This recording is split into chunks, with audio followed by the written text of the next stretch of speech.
Thanks for joining us this morning as we review Theme Within MonsterVerse, otherwise known as Let Them Fight. or otherwise known as Let Them Fight. we must have faith in Godzilla. Yes, we'll be getting to that in a bit. Next week on March 29th, 2024, the movie Godzilla X Kong, The New Empire, hits theaters here in the U.S. And we wanted to give you something to talk about and to explore some of the deeper themes this campy monster extravaganza has. Not just this movie coming out, but look at all the movies in the franchise. And there's some others that are actually TV series and some books that get thrown in there as well. So after an introduction and a quick review of the franchise, we'll take a look at the chat and get your perspective on the deeper concepts. We're also offering a call-in so that you can jump in on the video with us. You don't actually have to be on video. I mean, you can turn the video off and just audio, but it makes it a lot easier than just trying to read your comments. And we like to hear your voices, and we really do like to have you join us. Before we get started, please like and subscribe. It helps make these videos available to more people. And if after you watch this, you realize you really don't want to like this, you can take your like off. You can make it a dislike if you like. Overview of the MonsterVerse franchise. The MonsterVerse is an American multimedia franchise that features Godzilla, King Kong, and other really big actors. Owned and created by Toho Limited. A franchise is produced by Legendary Pictures and is currently distributed by Warner Brothers Pictures, Apple Plus, and Netflix for streaming. It consists of 5 films and 2 television series. The first one we're going to look at is Godzilla. So these are, I want to make this clear. We did a review on the Toho Studios version of Godzilla. And we started way back in the 1950s and did a review all the way through. And here are some links here for that. And then we looked at Godzilla -1. And that was the end of last year. And we gave that. I thought it was really good. You thought it was really really good. It was up there. I think I'm excited to compare the two between -1 and this one. I'm thinking -1's going to win versus the new one that's coming out. Well, you kind of have to keep an open mind when you go into the theater. Why would you say that you think it would be? We'll see. We'll see. We'll see. We'll see. But so getting ready for that, we're reviewing the MonsterVerse franchise. The MonsterVerse is basically the American version of Godzilla versus the Japanese version of Godzilla. I guess if you're going to get technical, there's other things involved in that, but basically that's an overview of it. So the first one that we're going to look at is that came out in this series. He lost number 1. I lost number 1. I did lost the first one. I lost the first. Okay. So Godzilla. Pretend there is a Godzilla movie poster here. This is the one that came out in 2014. So it starts back in 1999.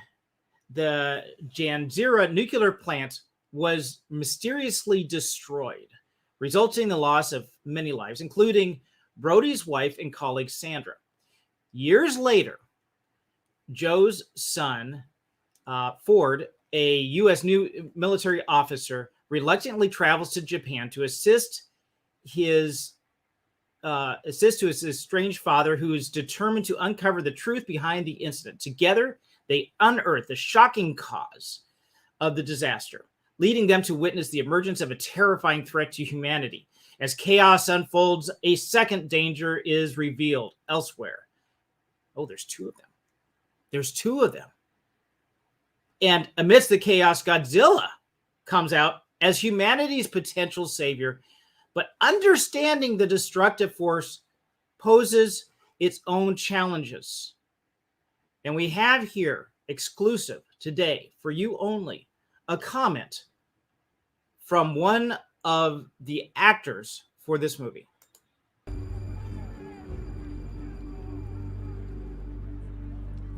Let them fight.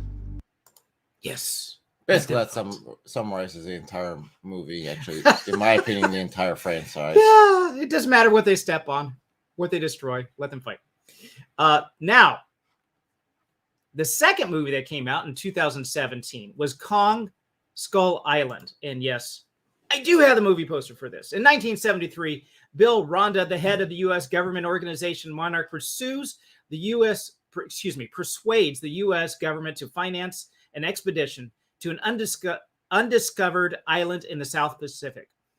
Disguised as a geological research mission, the team embarks for Skull Island. However, upon arrival, they realize their task may be hindered by the island's wildlife.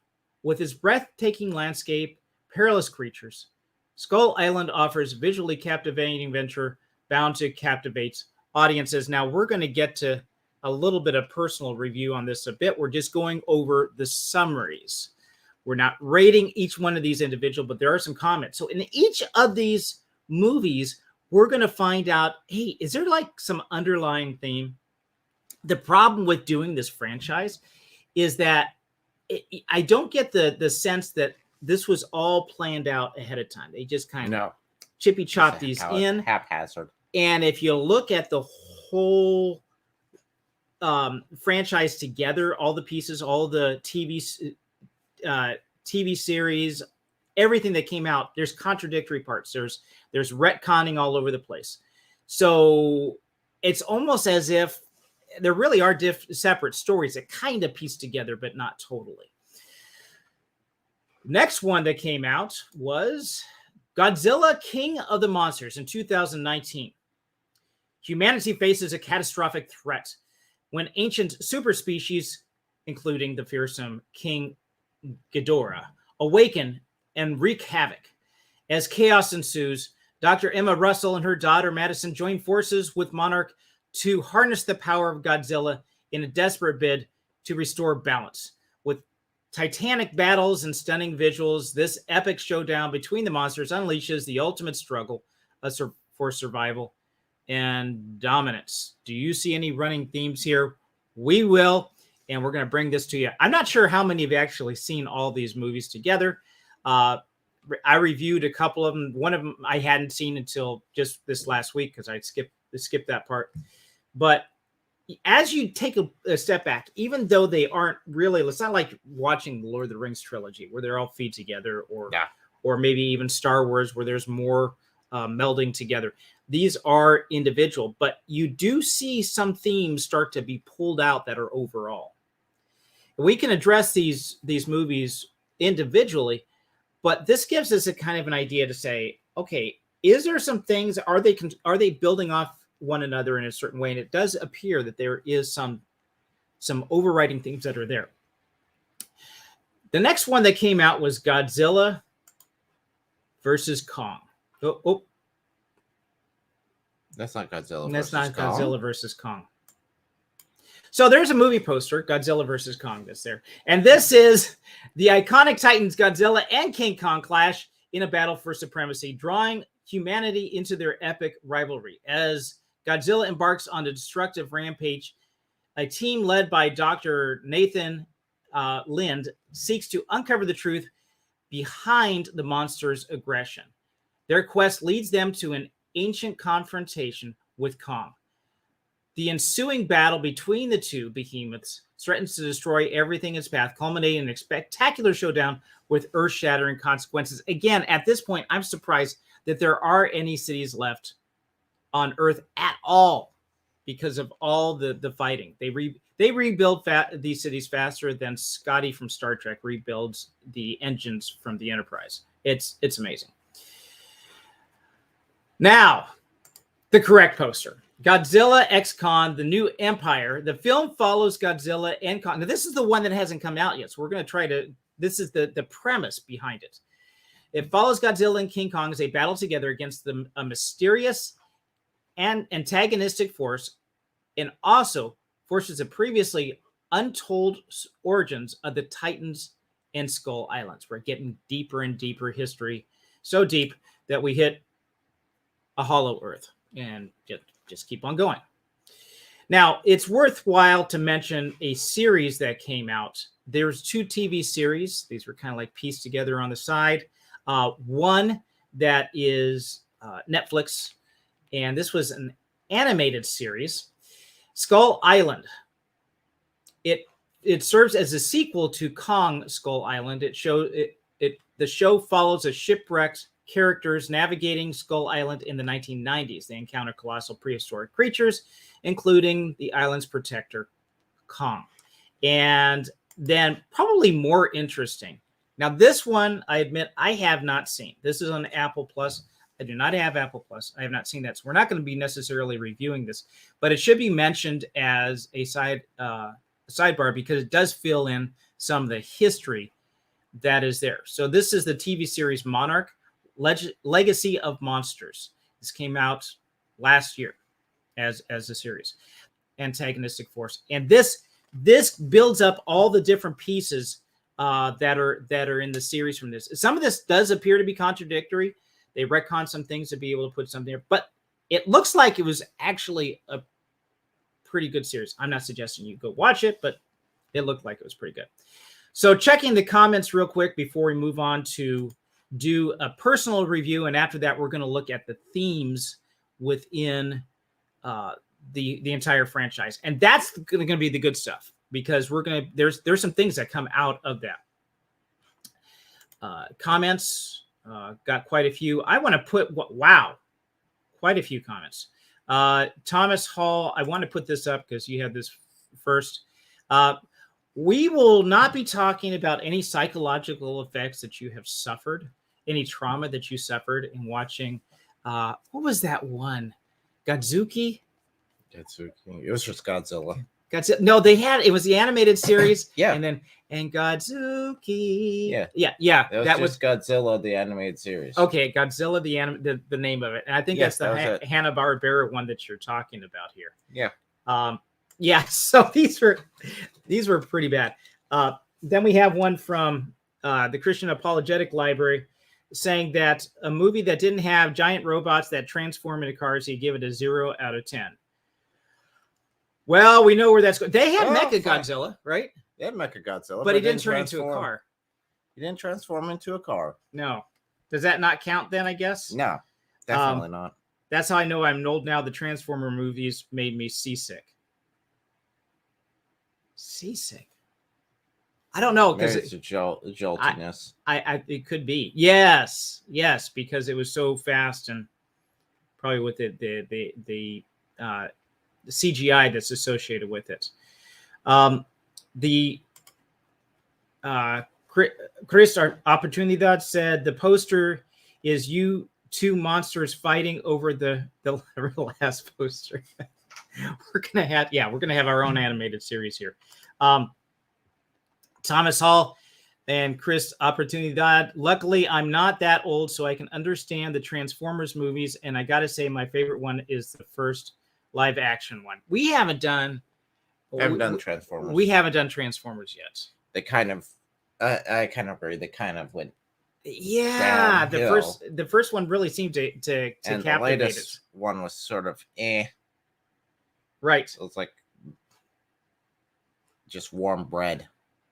Okay, so I can't go through all the comments here, but I'm just going to put a couple of them up semi-randomly, and then when we get to talk about the themes, I really want to have a couple of you guys call in if you could. I think that would really help and get your impression on it as well. Thomas Hall said Kong could represent our primal origins from the evolutionary myth. Yeah, we're going to talk about some of the things that he fulfills here later on, and I can see parallels with Leviathan. The Leviathan, the Kong one might be a bit of a stretch, though. Okay, so looking at taking a spoiled review. Did the spoiled-free review. Now we're doing the spoiler review and give you guys a heads up. If you have not seen that, you want to see it, and you don't want us to spoil it for you, then move on. If you do want us to spoil it for you, or just you've had a few years, get over it. It has been a while. But we are planning on seeing the new one when it comes out.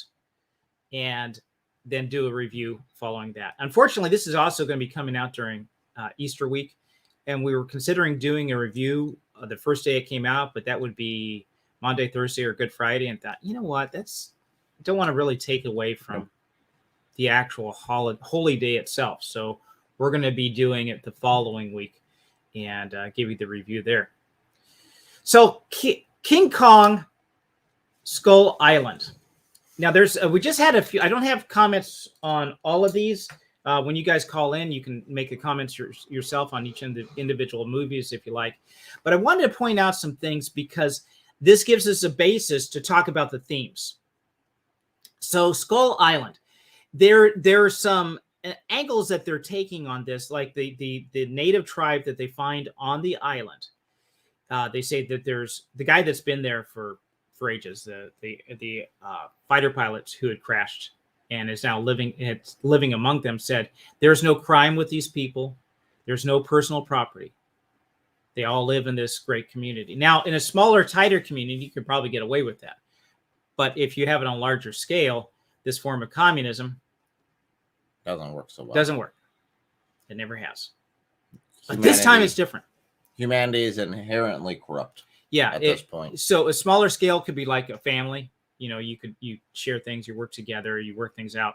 But once you start to get things on a larger scale, the individual starts to disappear and becomes more of a statistic, and you can try to get away with things. Human nature, the negative side of human nature starts to come out, sin nature, and it just doesn't work. Yep. Bigoted, selfish, and closed-minded Western conservatism is holding us back with the Vietnam conflict in the background.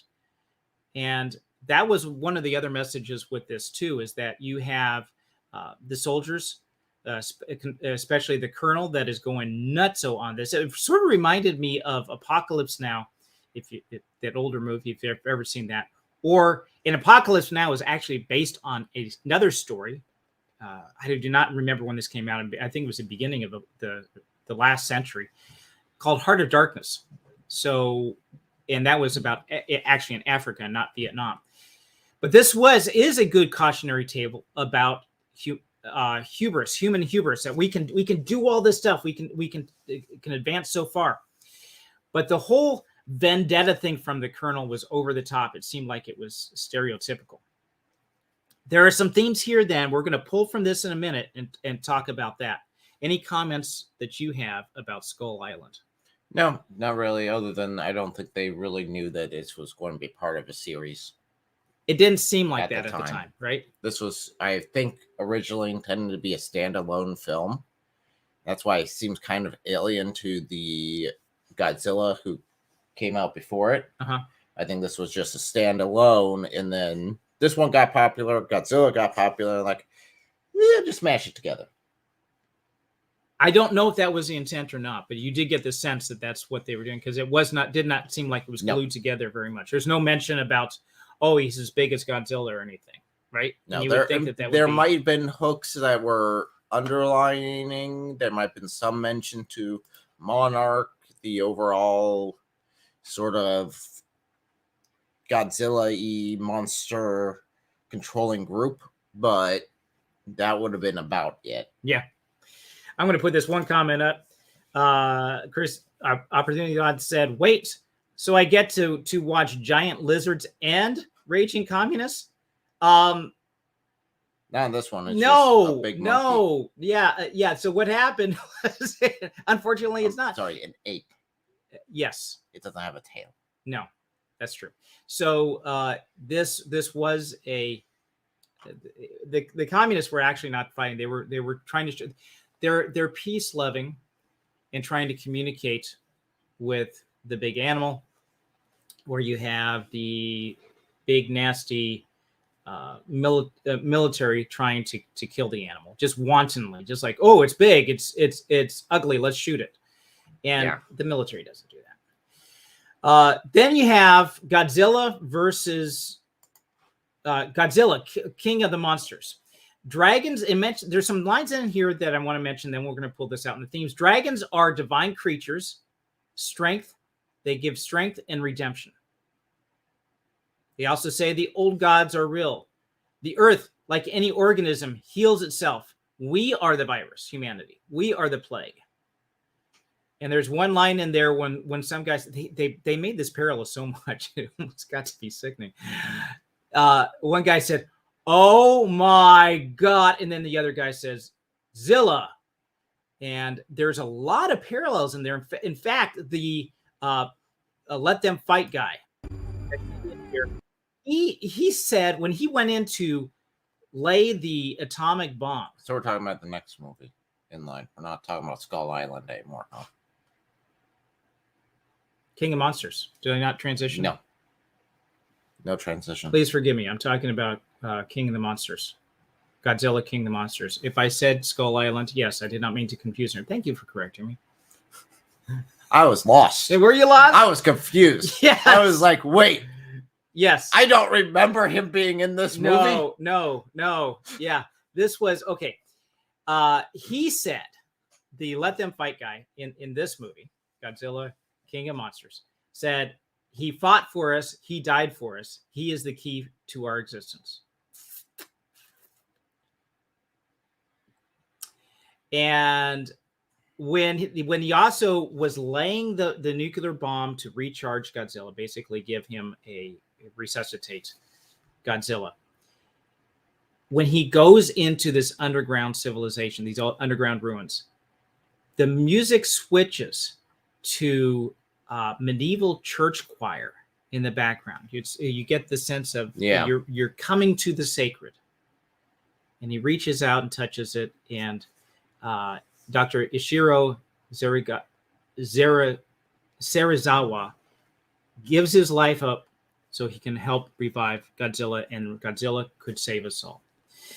In the end, the ecosystems were restored, much of humanity was wiped out, and the crazy eco-terrorist woman was right.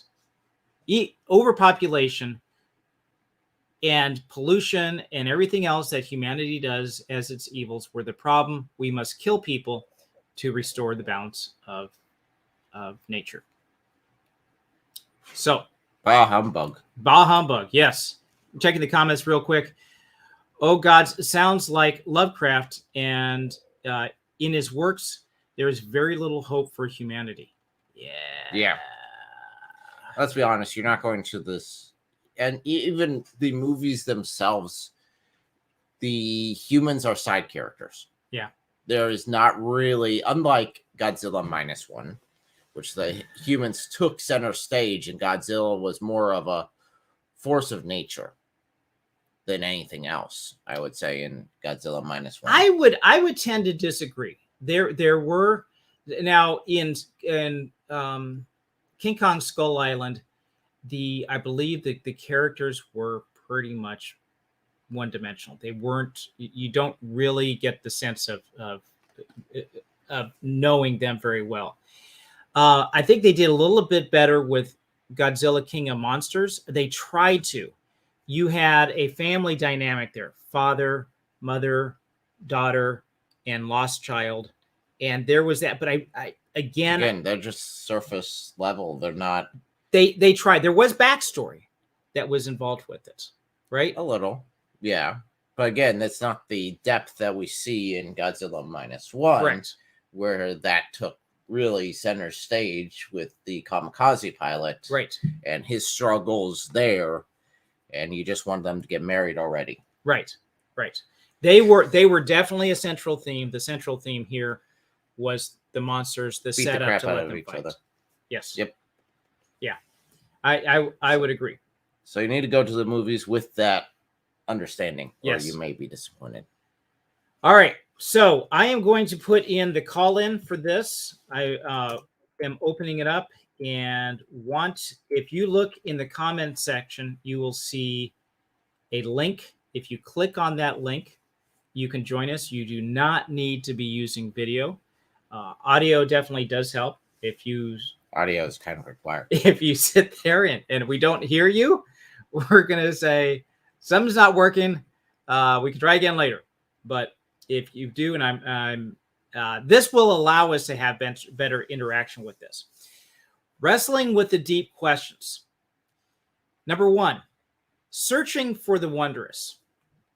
Now, this is something that I think is a theme that's throughout all of them, and you see it especially in Kong Skull Island, and in each of the movies, it appears. Correct me if I'm wrong.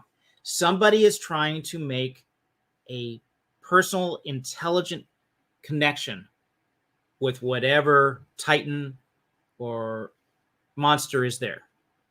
If we just communicate with it and let it know that, hey, we're on its side, things will be okay. I'd say yes. I don't think in the original Godzilla there was really that. Yeah, maybe that would be an exception. But that would be the only exception, I think. The other ones, I'd say that communication, that reach for understanding, that we could all find this middle ground and then come to an enlightened understanding, is throughout the entire thing. And that's not necessarily a bad thing. I mean, you would want to, if you have a disagreement or a fight with somebody, it's better to try to come to an understanding and resolve the issues before things get out of hand. So that's not a bad thing, even if it is something that is not human. And that's, I think, a big part of this too. Why do we search for something wondrous? Why do we search for to make a connection with the other in this case? C.S. Lewis mentioned in one of his books, was talking about dread. If you know that there is a tiger or a lion in the other room, you'll feel fear to go in there. If it's a ferocious beast, and you will not go into that other room because you could be eaten. But that's different from the idea of dread. His concept of dread was, it's not a lion. There's some kind of phantasm, some kind of force, some kind of malevolent spirit or something in the other room. It's something you can't pin down. You can understand a lion or a tiger or some kind of physical beast. You know you might understand what its limitations are. You might understand even somewhat what its motives are. Eat you for lunch. Okay, not a good thing, but I understand that. But the idea of dread of the unknown, dread of something beyond, is a deeper sense of fear. And what this is doing, I believe, is it's taking the opposite of that. That there's not just the dread of there's the wonder. You have these giant creatures, whether it's Godzilla, King Kong, Mothra, Gaidan, whatever, fill in the blank. And if you can communicate and understand it, you can move it from that portion of the uncanny unknown to either a threat like a lion, or maybe a companion and a savior, somebody that can protect you. So that's what they're moving on to that. So if you have, I believe that's an underlying theme with all this. What are your thoughts about that? I agree. I think that there is definitely a lot of, in these movies, a lot of Christ, even in these movies, even though they're big, giant monsters fighting. There's a lot of that sort of parallels that could be drawn out. Definitely in any conversation you'd have with someone about this. I'm thinking Godzilla for King of the Monsters. You have Godzilla dies, goes into a cave, comes out, and is victorious. Yeah. That concept, you can bring it back to the cross. You can use that as a gateway. I don't know if that was the original intent, but it definitely seems to have parallels there to Christ's death and resurrection. Oh, I think that they even intended it for that. There were so many parallels with this across the board. You know, oh my Godzilla, and so many other walking in. It's like a cathedral. He's walking. You got the music in the background, and if we could just get him, calling him our protector, our savior, all sorts of it was just dripping with the analogies for it. So yeah. Although they used those, and I don't think they had good intentions with using those necessarily, We can use that as an opportunity to spread the gospel. Okay. And you actually hit on theme number 4, and we'll be looking at the parallels between the two and see where does it parallel, where does it not, where does it fall short. That brings us to our second theme, connecting to the wondrous. Why do we desire to make meaningful connections to this one? So we define the wondrous, the awe that's there. And then the second part is wanting to make the connection to it. And each one, if Godzilla, King of the Monsters, you have this device called the Orca device, which allows them to at least call the monsters, make this communication. In the last movie, wasn't there a little girl that could communicate with Kong? Communicate with Kong, yeah. And so you have these people, each, and it's usually a feminine thing, to be able to reach out and communicate. It's a masculine that says, no, let's just kill them all. And so the feminine goes out, reaches, connects, and says, yes, they're here to save us, not to destroy us. We're here. We want to live in this symbiotic relationship. So there's a great desire to make contact with the wondrous, to tame the beast. And number 3, searching for our place in the world. Why do we, in each one of these, it's like the question of humanity. What are human beings? Are they a part of this world? Are they destroyers of this world? Are we a virus and a plague upon this world? If we look back, you have that tribe on Skull Island. It appears that they got it right. They're in some kind of relationship with Kong, and they work together as a unit. I don't know how much they work together. No, that's right. I think it's more like Kong tolerates this infestation and doesn't wipe them all out. That's a good point. Because let's be honest, it's not like the people were doing anything for Kong. No, they weren't giving him any sacrifices or any food or anything like that. I think in maybe the original King Kong, there was a sacrifice. There was that sort of concept where they gave sacrifices, human sacrifices to Kong, and then, but even then, it's not like he actually needs that. No, it was humans aren't that nutrients. I know. It's like, okay, just got my appetizer. It's like, okay, I need like 50 of these things to like fill me up. So popcorn. Let's have some fun here. Yeah. So yeah, they weren't really living in a symbiotic relationship. He was their protector, right, on the island. He would help protect them, but they didn't really give anything back. I think it was just a side effect. I think you just hate the skull crawlers and you just want to kill the skull crawlers. The side effect was the skull crawlers didn't kill the humans. Yes. Yeah. So I'm going to put a comment up here by Thomas Hall. He says Skull Island is like Fairy Island in the medieval view, the otherworldly and unexplainable. Yeah, there is something about the fantastic here and the draw of these creatures. And hey, nature, you do want to live in harmony with it. You don't want to destroy it. You don't want to pollute the world and cause all sorts of problems. However, nature isn't so cuddly. Nature wants to eat you. Nature wants to destroy you. Nature's not nice. It's not nice. It can be if you tame it, but no.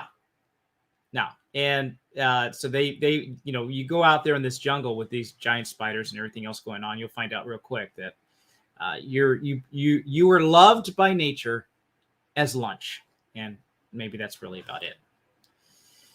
So rejecting we find out though, especially in Godzilla, King of the Monsters, that you have, I don't know if you'd really say she's a protagonist or antagonist, the mother, who ends up being this eco-terrorist. She believes, like Thanos, that human beings are overpopulating, polluting the world, and basically are this virus that needs to be taken care of. She's a real jerk. And she releases the monsters basically to let them do it, and then they get out of hand, and she has her own level of hubris that ends up destroying the world. But and didn't she abandon her family? She basically did, because it was for the good of all. That character did not make sense. That character was annoying. It was as overtop as the Colonel was on Skull Island.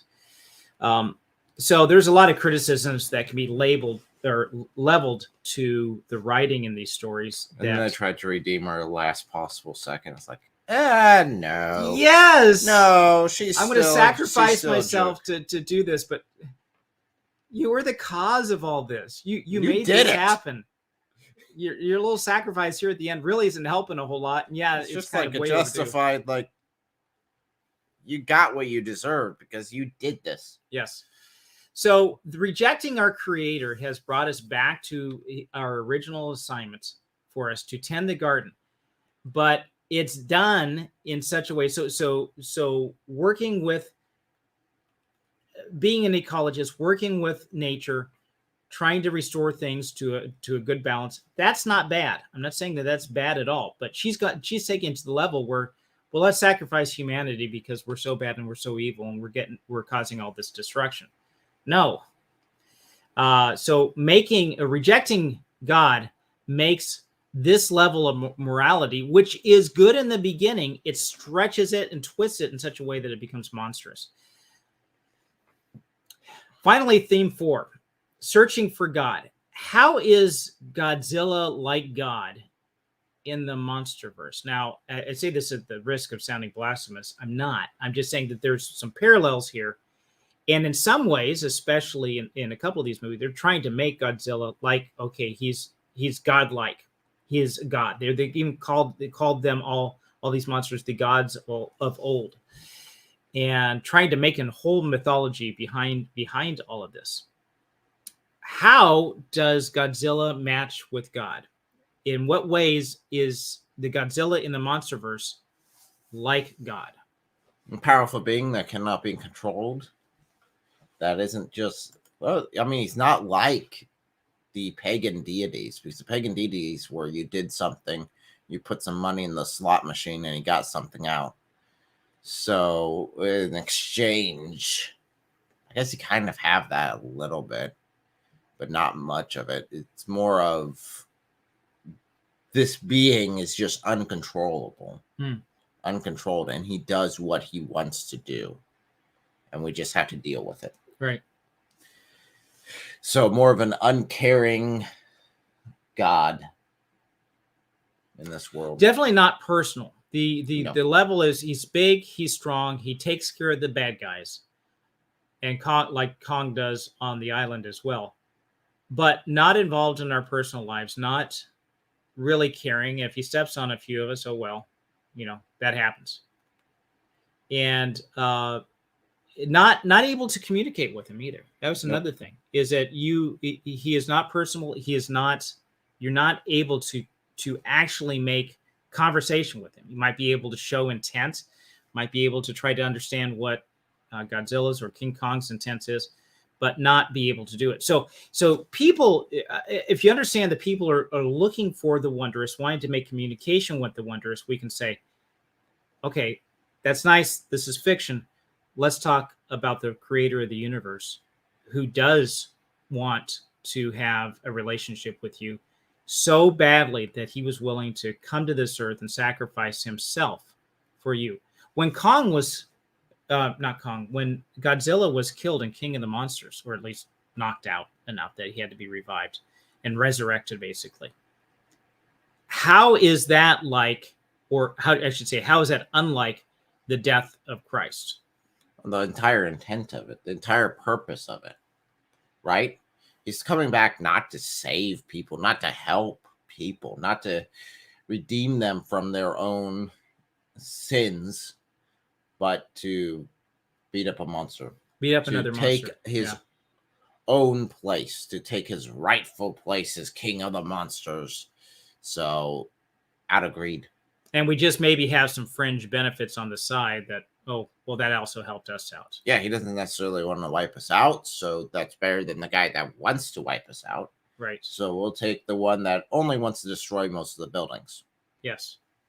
Yeah, and the other thing, too, is in that particular movie, he was killed not because of self-sacrifice that would help us, but killed because we dropped a bomb that sucked all the oxygen out, and he died. So it was us. It wasn't really his own choice to sacrifice. Where with Jesus, he did make his own sacrifice on the cross. He chose to make that, to sacrifice himself for us. That's another thing that's different. We are looking for a replacement for God since we rejected him. So we gravitate towards things like this. It's just entertainment. But there's some underlying themes that we are attracted to in this entertainment. That leaves doors open for the gospel to be used as a pathway to him. Yeah. And hopefully these are some things that some thoughts that can draw, that you can use in talking to people about these movies, not just the one that's coming out, but the entire MonsterVerse franchise. You can bring up that you understand that people are looking for the wonders. They are looking to make communication with this, and underlying all of this is the desire that we have to work and have a relationship with God. There's a couple of comments here I want to bring up. One is Thomas Hall said, Godzilla is like Leviathan. Who can be like him? Who can kill him? To God, he is a plaything, a pet. Yeah, as big as these monsters are and everything. Yep. Still nothing. Still nothing compared to, look at the size of the universe. I mean, Godzilla and King Kong are specks of dust compared to everything. And he also, Thomas Hall mentioned, the problem with Thanos' view is even if you get rid of half the population, you're back to the same problem in a few generations. The answer is yes. It doesn't really solve the problem, right? Yeah, very easily within one generation, you could reach back to the same issue. So why did Thanos destroy the gauntlet? He could have just put on a shelf and wait for 100 years. I don't know how long the guy would live, but then when the time is right, come back out and snap again. He could have also just doubled all the resources, and then everyone would have been happy with him. Oh, yes. Just pointing that out. How it should have ended. So say that again. Say that again. Instead of wiping out half of humanity, which still basically just kicked the can down. Again, this would still be kicking the can down the field, but it would take longer. Doubling the resources. Yeah, with the gauntlet, he could have done that, right? Yeah, everyone would be happy. So no one dies. Another problem with Everyone that. Lives. Another problem with the Thanos mindset is that, okay, if you are confined to a single planet and there are limited resources within that sphere, the answer would be, yeah, that could be a problem. But if you have space travel, international planetary travel, the universe is open to you. What are you talking about, limited resources? I guess eventually, because the universe is finite. Yes, but as far as we can tell, no. Well, eventually you get to an extent, but yeah, they were nowhere near that level. Yeah. Of needing that intervention. No, that's just speaking. That's just too much. And then we have Christ Opportunity God said, could be compared to the calamity itself produced by God's wrath, depraved of reason and motive, though. Yeah. No reason or rhyme. Yeah. No purpose behind. Yeah. I'm thinking about Romans. God gave him over to a depraved mind. He says, listen, if you really want to go this route, okay, it's your choice. There you go. Let you have it. These are the consequences of what happens with that. So I think that this is pretty much wraps up what we're looking at for the MonsterVerse, and we'll use this next in a couple of weeks, not next week, because we're going to be focusing on the Easter coming up. Yep. And looking forward to that. We have a surprise coming. Another Skeptic Zone is going to be released soon, just like we had the Skeptic Zone of talking about the Council of Nicaea, some of the crazy ideas that came out of not the actual council, but the ideas that are attributed to the Council of Nicaea. Now we're going to be looking at the origins of Easter, some of the crazy ideas that are talked about that. And we'll have a follow-up again, just like we did with the Council of Absurdia, and say, these are really not what it's talking about. Next Tuesday, right? Yes, indeed. That is. We'll be talking about that next Tuesday, so that'll be our next live stream. I think it was for Thursday, but yes, it is coming. Thursday? I got more time. It is coming up soon. I got more time to edit. It is coming up soon. Either Tuesday or Thursday. To look the schedule. That will be released on my channel, and then we will link that to the live stream that will be here. Yes. On this one. Yes. Yeah. I'm looking forward. It's gonna be really good. It's been fun putting it together. We're going to be doing some pretty different things than what you normally see on YouTube with it too. Yes. So this is going to be interesting. Yeah. Yep. So again, thank you for joining us, and have a great weekend, and we will see you next week.